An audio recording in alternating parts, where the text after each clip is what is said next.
Good morning mga kaibigan kong tunay. Nandito naman po ako, ang inyong kanguso. Well, bigyan natin ng reaction yung mga fake news ni Sir Nyak. Oo. Yung ngongo na vlogger na akala mo kung sinong matinong pagmumukha. Pero isa lang nga siyang ngongo. Isa nga siyang bingot ng putang ina niya, mapanlait at fake news pang hayop na yan.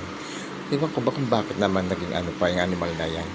Pagkapangit-pangit na niya, mukha na nga siyang asong tinaga sa nguso.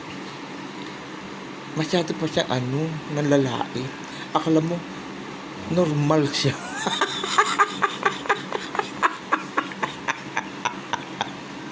Normal ng unang ina niya. Ang hirap nga niya magsalita ng okay na yan, hayop na yan. Musit na muhay na yan, hayop na yan. Dapat yan mamatay. Nyeta siya, hayop siya, demonyo siya. Wala na nga siyang mukha, putang ina niya. Mukha na nga lang siyang puwit na nagyan ng bibig at ewan ko na hayop na bingot na yan. Nakalait-lait ang itsura niyan. Diyos ko, sumpa na nga yung mukha niyan. Naging ganyan pa siya.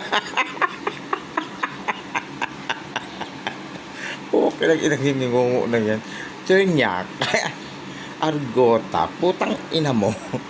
Mukha na kalampit na nilagyan ng mata at nilagyan ng nguso.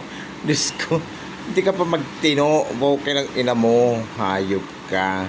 Dapat tayo magtino ka. Punyeta ka din sa kalangang ngongo na bingot pa po ka ng ina mo, sinumpa ang pagmamukha mo, animal ka.